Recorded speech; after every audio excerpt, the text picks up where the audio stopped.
pequeno interior lá no Maranhão. O ano era 1963. Maneco vivia com sua esposa e 3 filhos, 2 meninos e uma menina, a caçulinha da família.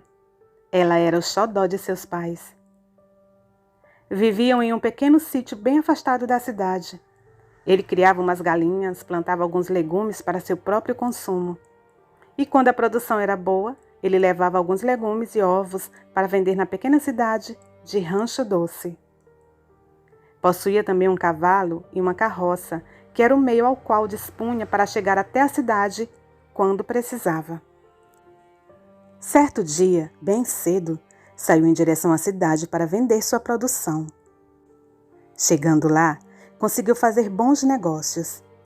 E conversando com alguns conhecidos, ficou sabendo de algo novo que o deixou um pouco preocupado. A novidade não era boa. Alguns amigos estavam falando a respeito de algo assustador que estava acontecendo em alguns sítios ali da redondeza. O comentário era que alguns sítios foram atacados por um animal misterioso e muito feroz, que devorava os animais, fazia maior bagunça nos sítios da região e deixava o povo em alvoroço. Estavam dizendo que tinha um lobisomem na região. Maneco ficou impressionado com a história, pois já tinha ouvido sua mãe contando que essas coisas existem e que não se deve duvidar nem debochar desse assunto, e que essas feras eram muito perigosas. Maneco volta para casa preocupado e resolve conversar com sua esposa e partilhar de sua preocupação, contando sobre os boatos que haviam na cidade e avisando a esposa para tomar conta das crianças e evitar sair para fora de casa quando estivesse escuro, pois seguro morreu de velho. Era melhor trancar as portas mais cedo. A noite cai e Maneco, ainda pensativo, resolve guardar todas as suas galinhas no galinheiro, recolhe as ferramentas de trabalho e coloca na casinha lateral, onde ele guardava seus materiais. Mas antes de entrar, Maneco resolve pegar sua foice e um facão bem amolado e leva para dentro de casa, para caso de precisar se defender, pois arma de fogo ele não tinha, e ficar indefeso era pior. Coloca escoras nas portas e janelas e resolve dormir. Por via das dúvidas, era melhor trancar tudo muito bem. Nesta noite, nada de anormal aconteceu, e Maneco segue a vida com sua rotina diária. Durante o dia, trata de seus afazeres, cuida dos animais, da horta e no fim da tarde recolhe tudo novamente. Sua esposa então lhe diz que achou Ana, sua filha caçula, um pouco febril. Parece que estava adoecendo. Após o jantar, Maneco senta na sala e pela janela começa a admirar a lua. Que bela! Estava muito bonita essa noite. Quando sua esposa o chama e diz que a filha caçula não estava nada bem, a febre estava muito alta. Maneco fica preocupado e pergunta se tem algum remédio em casa. A esposa responde que não. Médico ali pelas redondezas, não havia nenhum. Quando muito, tinha uma benzedeira que receitava umas ervas e ajudava como podia. Nisso, sua esposa vai e embrulha a criança com alguns lençóis bem embrulhadinha, para que ela começasse a suar, para colocar a febre para fora, tentando baixar a temperatura da menina.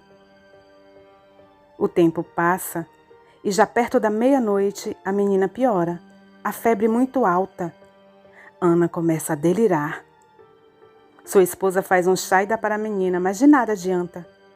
Então, ela lhe pede que Maneco vá ao menos até a casa de Dona Nezinha, sua vizinha mais próxima e também benzedeira, para ver se ela podia ajudar ou tem alguma erva que sirva para o mal da menina. Maneco pega seu chapéu, o facão, o cavalo e vai em direção à casa de Dona Nezinha.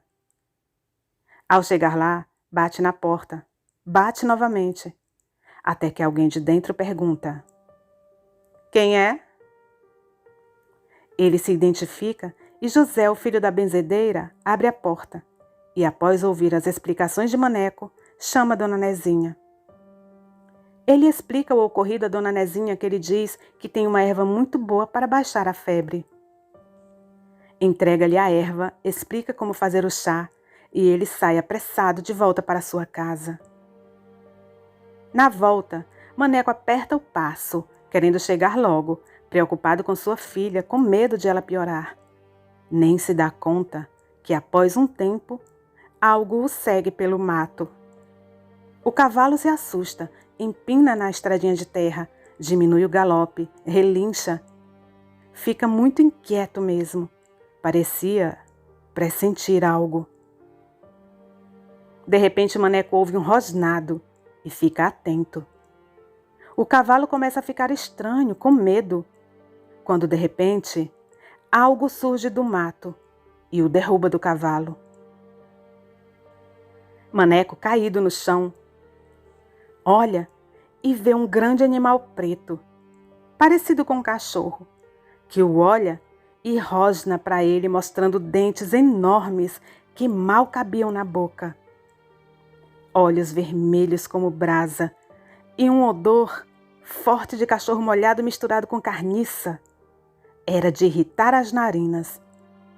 A cabeça meio baixa entre as pernas, a parte traseira parecia mais alta, um bicho pavoroso.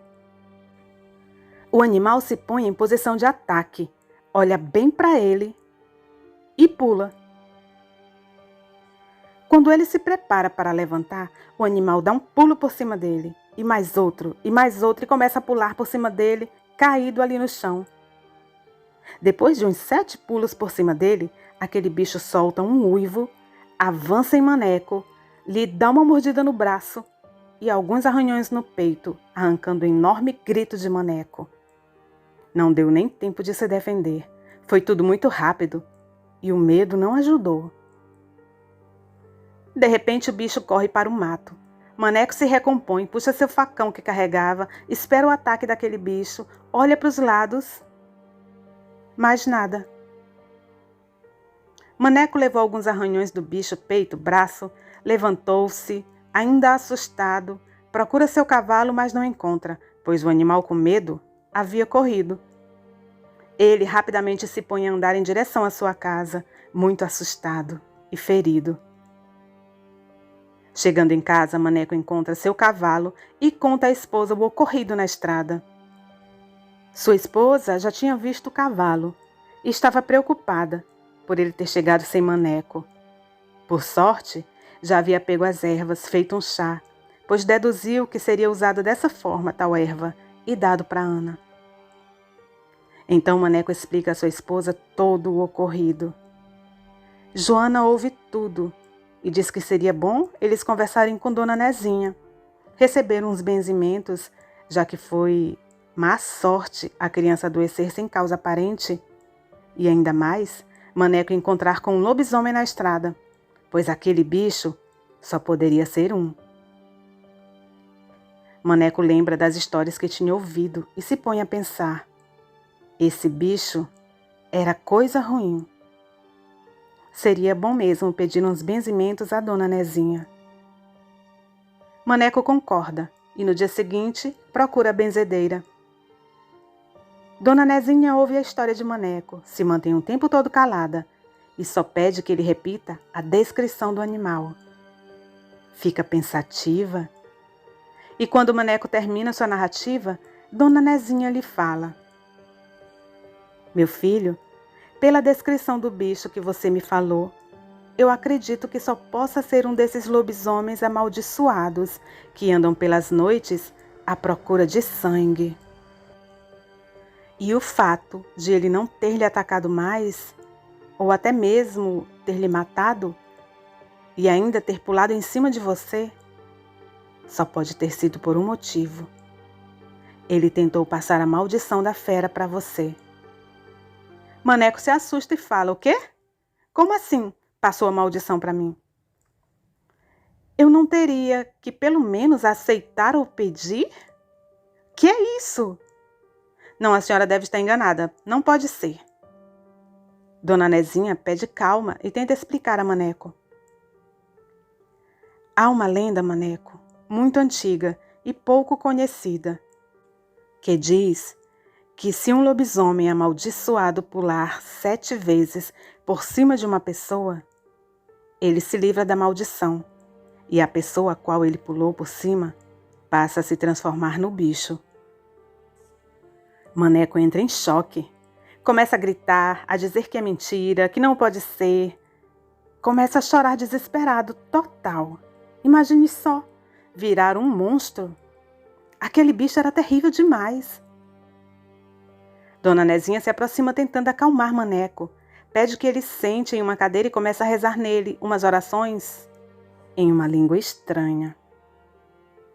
Dona Nezinha era descendente de ciganos e conhecia muitas coisas, tinha sabedoria, como diziam os antigos. Um pouco mais calmo, Maneco ouve Dona Nezinha dizer: "Calma, Maneco. Eu nunca ouvi falar de que algo assim tenha realmente acontecido. E também não sei se é certo ou se é apenas mais uma lenda. Vamos ter que esperar para ver. Logo, você tenha cuidado na próxima lua cheia. Se sentir alguma coisa estranha, me avise, que veremos como poderei ajudar." Maneco sai da casa de Dona Nezinha muito triste, pensativo. Como seria sua vida se ele passasse a se transformar nessa fera? Será que essa lenda teria algum fundamento? E sua família? Como ficaria se isso fosse realmente verdade? Chegou em casa e contou sua conversa com a benzedeira. Joana ficou desesperada, mas procura confortar o marido, dizendo que daria um jeito, caso isso fosse mesmo verdade. Vida que segue. Um mês depois, tudo normal durante os dias e as noites também. Só que Maneco, tenso, viu no calendário que a lua cheia se aproximava. Faltavam 3 dias. E Maneco começou a sentir dor de cabeça, o corpo febril, o humor destemperado, sem paciência mesmo com a esposa e os filhos. Os dias passaram e chegou a primeira noite de lua cheia. E para completar, era uma quinta-feira da primeira semana da quaresma daquele ano. Nesse dia, Maneco amanheceu muito irritado. Fez seus trabalhos costumeiros, foi à cidade vender seus legumes, todo irritadiço, já querendo terminar de vender logo tudo e voltar para casa. Mal terminou seu trabalho, já retornou todo apressado. Chegou em casa bem cedo, por volta do meio-dia. Tomou banho, foi almoçar, mas não conseguiu comer direito, nervoso. Terminado o almoço, foi se deitar. Nem era seu costume, mas ele estava com uma dor de cabeça daquelas. Pediu que Joana lhe fizesse um chá e conseguiu adormecer um pouco. Anoiteceu e nada de Maneco levantar. Joana já estava preocupada. Os meninos já estavam jantando e nada de Maneco levantar. Então resolveu ir até o quarto e chamá-lo para o jantar. Mas ao chegar no quarto, que surpresa! Onde estava Maneco? Joana procura no banheiro, no quintal, no quarto dos meninos. Nada de Maneco. Ele não estava em casa. Mas quando ele saiu? Joana então se lembra do que disse a benzedeira. Olha para o céu e vê a linda lua cheia, brilhante. Rapidamente fecha as portas e janelas, sentindo um certo temor no coração. As crianças dormiram cedo e Joana, depois de arrumar a cozinha, vai para a sala e se põe a rezar, pedindo proteção a seu marido e a sua família. Boa noite.